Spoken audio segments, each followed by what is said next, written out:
On today's show, the Yankees beat the Rays in exciting fashion. Gerrit Cole nearly had a historic night. Clay Holmes' historic streak comes to an end. Manny Ramirez said something about Derek Jeter that we need to discuss.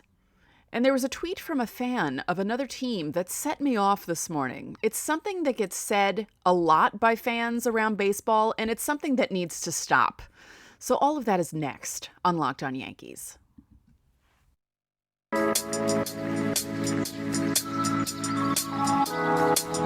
You are Locked On Yankees, your daily New York Yankees podcast. Part of the Locked On Podcast Network, your team every day.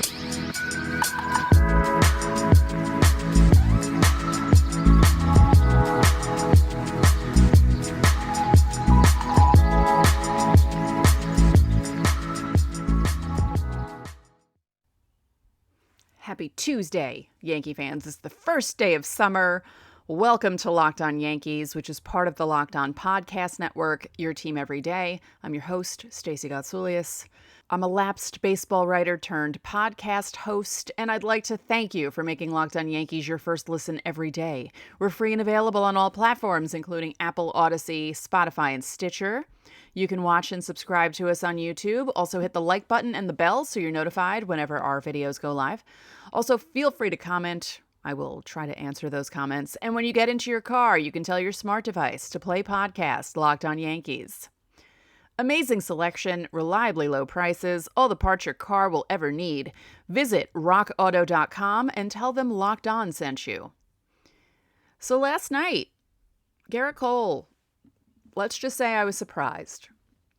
Only because of his history against the Rays, which up until this season wasn't that great. Playing in Tropicana Field, you know how the Yankees like to not do well there the last few years. And last night was one of those games that felt really good, then felt not awful, just felt like a disappointment. And then it got really good again, and they ended up winning their 50th game of the season. Just like we all predicted. Yankees are 50-17, thanks to that big performance by Gerrit Cole. 7 1/3 innings, 1 hit, 1 run, 3 walks, 12 strikeouts. Yeah, his ERA is down to pi.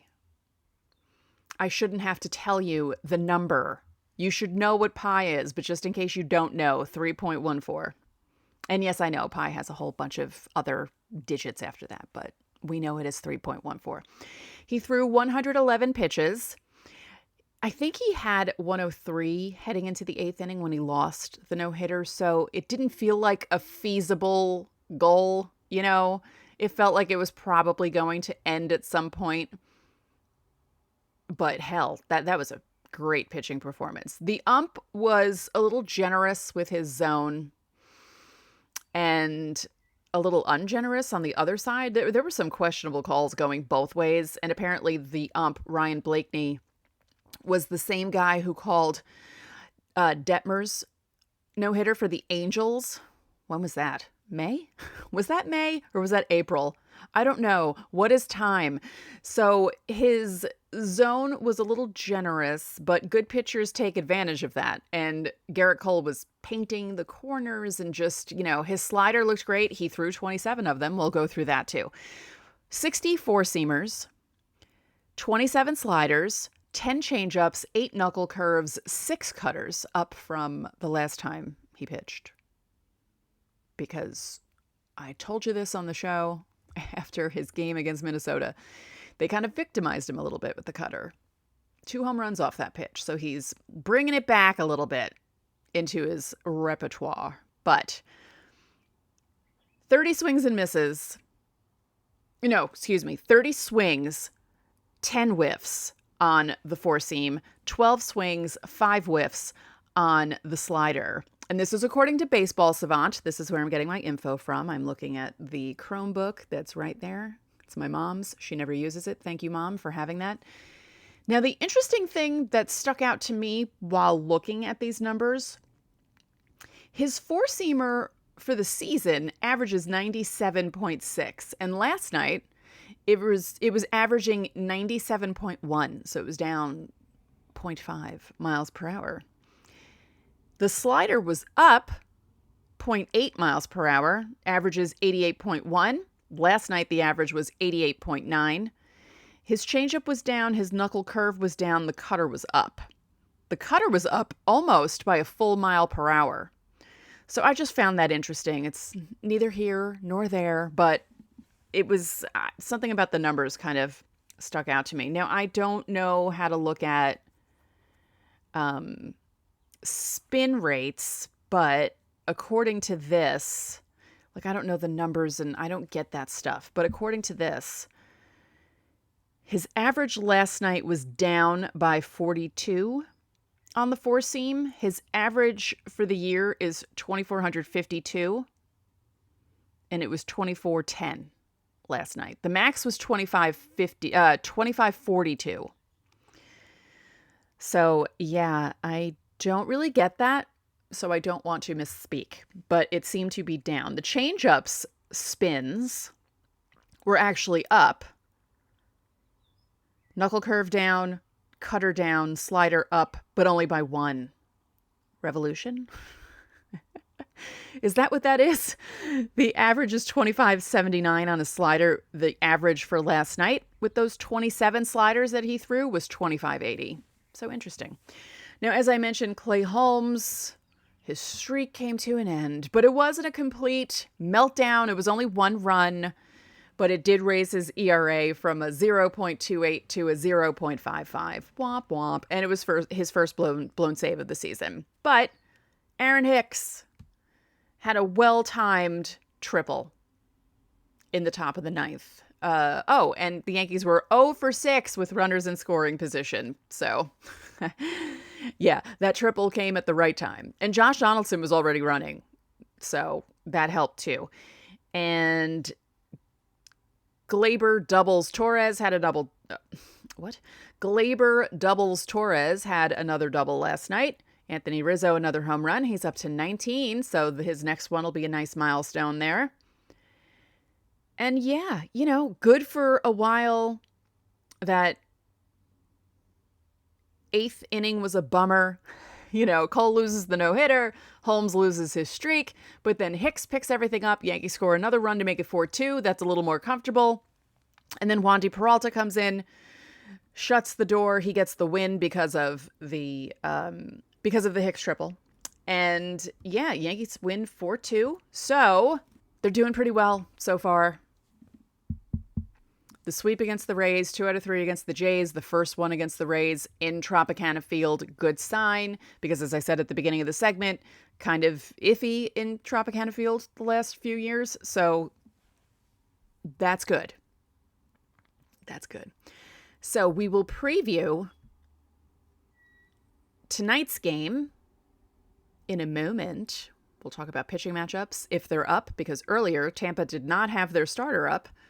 And we'll talk about Nestor Cortez. But first, this episode is brought to you by Rock Auto. With the ever-increasing numbers of makes and models, it's now impossible for your local chain auto parts store to stock all the parts you need. Why endure often pointless or seemingly intimidating questioning while waiting for the person behind the counter to order the part on their computer but choosing only the brand their warehouse happens to carry? You have computers with access to rockauto.com at home and in your pocket. You can save time and money when using Rock Auto.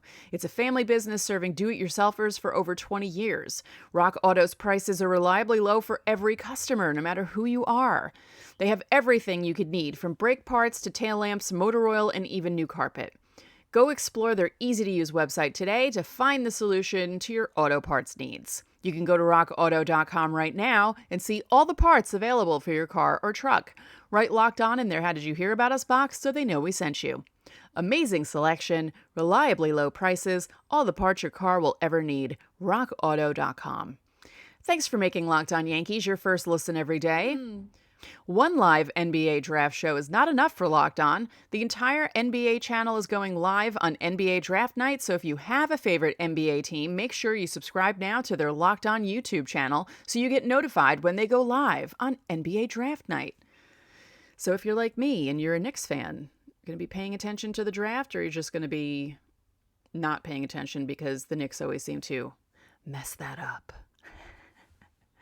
Just kidding. Am I kidding? No, I'm not kidding. The Knicks are a tire fire, as usual. So tonight, it is Nestor Cortez against... It's still TBD. Are these guys kidding me? It's 1 p.m. What are you doing? Okay, so we don't know who's pitching for the Rays still.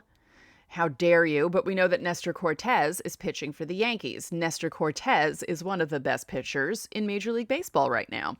He's 6-2 with a 1.94 ERA, 75 strikeouts. Oh, it popped up. Jalen Beeks. He's starting. Okay, good. Thank you. It didn't say it on the main page of Yankees.com, but then when I clicked on the preview, there Jalen Beeks' picture is. Okay, so Nestor Cortez against Rays batters. Kevin Kiermaier and Manny Margot, who was injured on Hicks's triple, usually do well against Cortez, but they're both injured, so don't expect to see them in the lineup. And I believe that Margot's going to be out a while. He messed up his knee pretty badly. Yandy Diaz does well against Cortez in 15 at-bats. He has the most at-bats out of every Ray. 267, but he has a home run and 3 runs batted in. But he's the only one that has a home run. As for Jalen Beeks, he's 1-1 with a 1.29 ERA, 33 strikeouts. Let's see. Aaron Judge has the most at-bats against Jalen Beeks. 429, no home runs. DJ LeMahieu has a home run against him with 3 runs batted in. That's only in 4 at-bats, and he's batting .500. So there aren't a lot of at-bats against Jalen Beeks, and I'm assuming because it's the Rays and because of how they operate, yeah, this will be a bullpen game. He pitched 2 innings against the Yankees on the 16th. No runs, no hits, 1 strikeout. Pitched 1 inning against Minnesota and 2/3 of an inning against Minnesota the night before that. So yes, it'll be a bullpen game for the Rays tonight. Hopefully it won't be a bullpen game for the Yankees with Nestor Cortez starting. And then on Wednesday, it's going to be Jordan Montgomery and Shane Baz. I said his name wrong the other day. It's not Baz. With my bad New York accent, it's Baz. My apologies, Shane. Jordan Montgomery's having a good season. And I feel like he's not getting enough praise for having that good season. But that might actually work in his favor because being a Yankee has to be stressful. And being a Yankee on a team that's really good and doing well under the radar might be better for Jordan Montgomery. He's 3-2 with a 2.72 ERA, 56 strikeouts. That's in just over 72 innings. So he's not exactly overpowering, but he gets guys out when he needs to get them out. So he does a good job. Now, the one Rays batter that has at least 2 home runs against Jordan Montgomery is Randy Rosarina. But in 15 at-bats, he's only batting .200. So he seems to run into them when he faces Jordan Montgomery.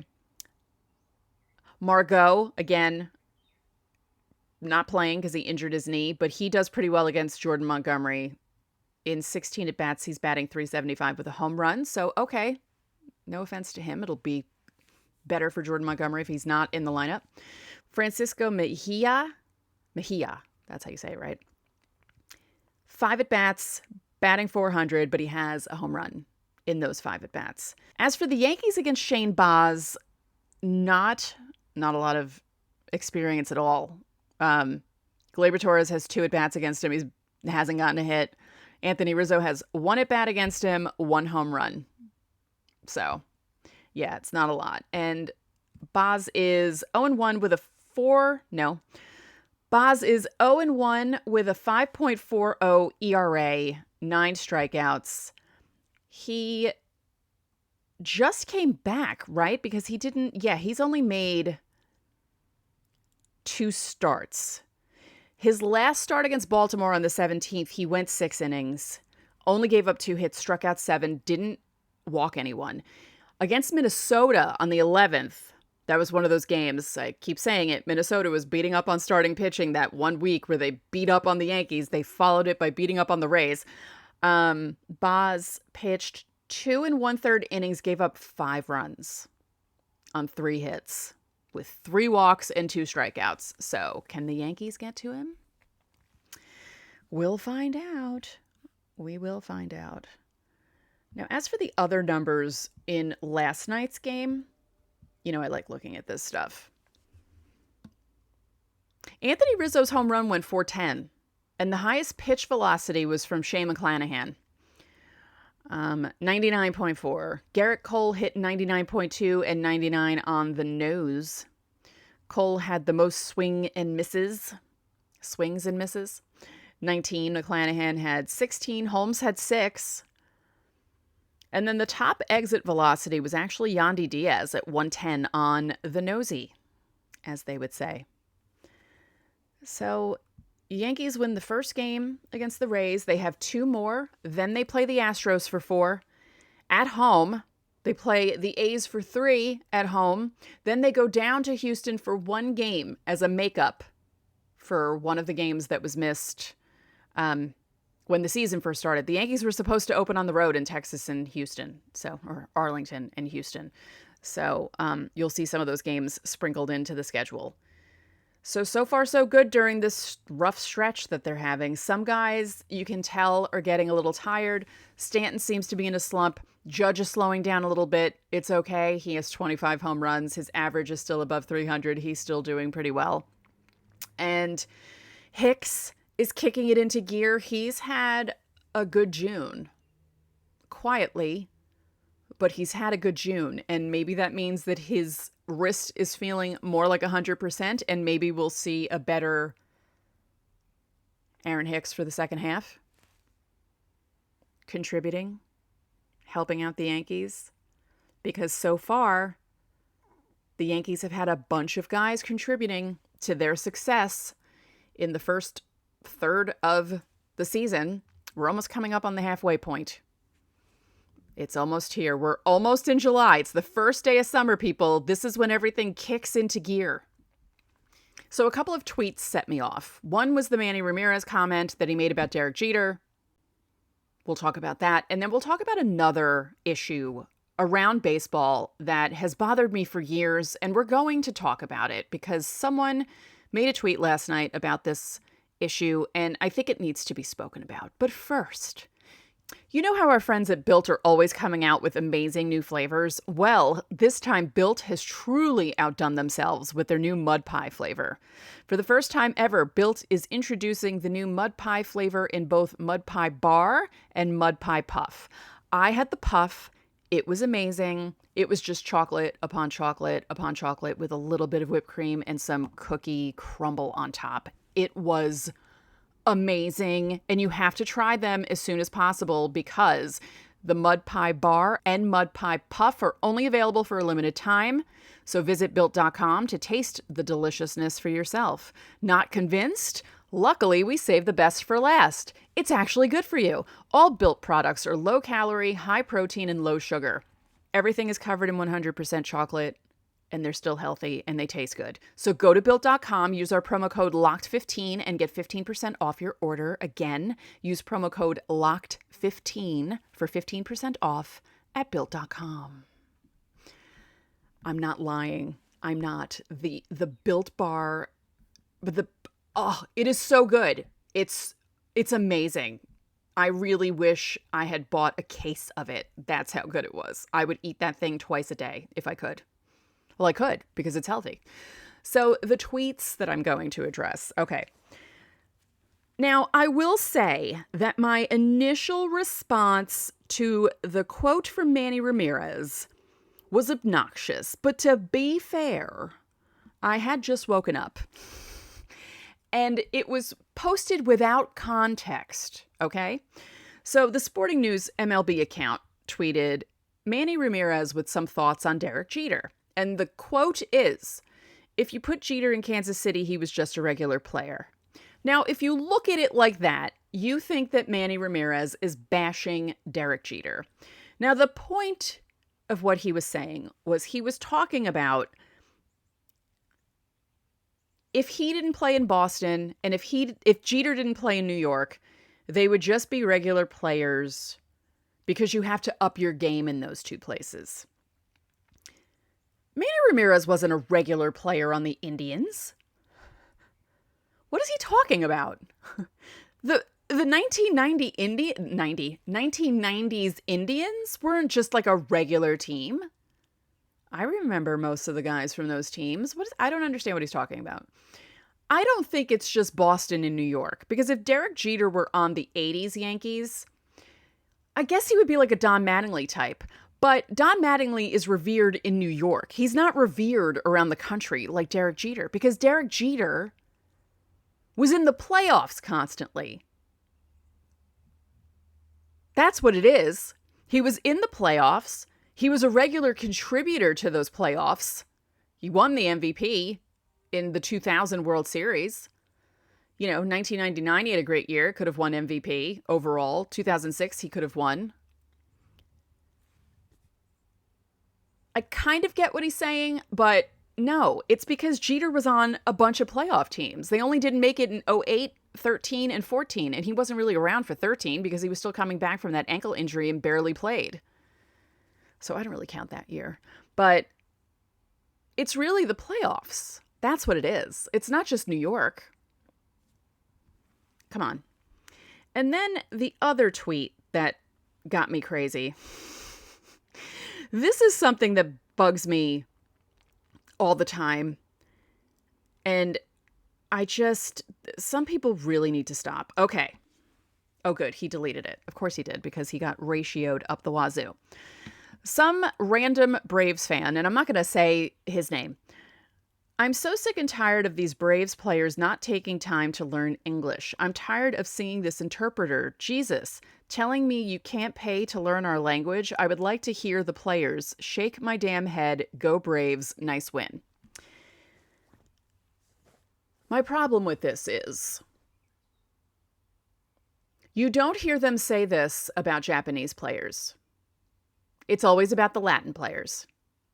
There's one problem. Two, the people who usually tweet nonsense like this or complain about this don't speak a second language. You see what I'm getting at? Yeah. The Latino players who choose to use interpreters speak English. They just don't speak it well enough to answer questions, and they don't want their words misconstrued by the media. Hello? That's why.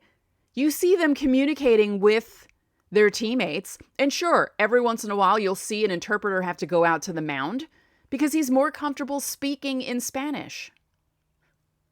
The player. Baseball fans really need to stop with this nonsense, because it's racist and silly. And again, you try to learn a second language and try to speak it and see how you do. I don't speak a second language. I learned Spanish in high school and I know some words, but I didn't do well learning that second language. And I admit it. Do I wish I spoke a second language? You bet your butt I do. I really wish I spoke Greek. My papu was teaching it to me before he passed away, but I was only 5 when he passed away, and I didn't have, the wherewithal in my attitude to say, hey, Dad, teach me more Greek, because in my defense, even though he was teaching me Greek, and I don't know if anyone else feels this way, but when you're learning a second language and you hear yourself in your American accent trying to say the other words, you sound awful to yourself. That's how I sounded when I was trying to speak Greek. Do I know greetings? Yes. Do I know food items? Yes. Do I know bad words? Yes. But can I have a conversation in Greek with anyone? No, unfortunately. Which is really funny when I go into diners and I put down a credit card and they see my name and they start to speak to me in Greek, and then they're so disappointed when they find out I don't speak Greek. They're also disappointed when they find out I'm only half Greek. So to the people who keep saying that nasty racist stuff about Latino ball players, please stop. Just stop. And then also you try to learn a second language and see how you do speaking it around natives, and see how they react to you, and see how you may possibly screw something up and say something wrong purely by accident. Now, I will say that this happened 10 years ago, was it 10 years ago during the All-Star game? Was that the Melky Cabrera thing? That couldn't have been that. Or was it the playoffs? Now I can't remember, but there was an incident with Melky Cabrera where he had an interpreter help him with a post-game interview. And people were tweeting about it. Why can't this guy speak English? He's been here long enough. Yeah, no, that's not the right attitude to have, everyone. Get rid of that attitude. No, stop it. So, those were the two tweets that set me off. Now, the Manny one, once I saw the context, but I am set off about the fact that there was no context because it was put up for the sole purpose of getting that kind of reaction out of Yankee fans, which I should have known better. I should have known better. But again, it was first thing in the morning, hadn't had coffee, and I was like, eh. So, yeah. So I kind of understand what Manny said, but no, it's more about the playoffs and the teams that Jeter was involved with. Not just that it was New York. Because again, if he's on the 80s Yankees and there's no playoffs for him to play in and he doesn't get to be seen on the big stage, and plus it was different back then anyway, it wouldn't have been the same. On tomorrow's show, we'll have a recap of tonight's game. We'll have anything else you need to know. Hopefully no one else will send any tweets that set me off. Or maybe you guys like when I rant about things. Who knows? We'll see. So that's it for this episode of Locked On Yankees, which is part of the Locked On Podcast Network, your team every day. I'd like to remind you that you can listen to this show in Apple Podcasts, Google Podcasts, Odyssey, Spotify, Stitcher, or anywhere else you get your podcasts. You can watch and subscribe to us on YouTube. Again, like and comment and hit the bell notification so you know when our videos go up. And when you get into your car, you can tell your smart device to play podcast Locked On Yankees. And speaking of podcasts, the first picks of the Ultimate NBA Mock Draft have been made. Search now for Ultimate NBA Mock Draft and get over 50 insiders, the Odyssey sports experts, and the draft experts of Locked On NBA Big Board. The 5-episode Ultimate NBA Mock Draft is underway, so make Ultimate NBA Mock Draft your second listen today. One more thing, if you could be so kind, please rate the podcast and spread the word about this podcast to your fellow Yankee fans. We would really appreciate it. So enjoy your Tuesday, and I will talk to you all tomorrow.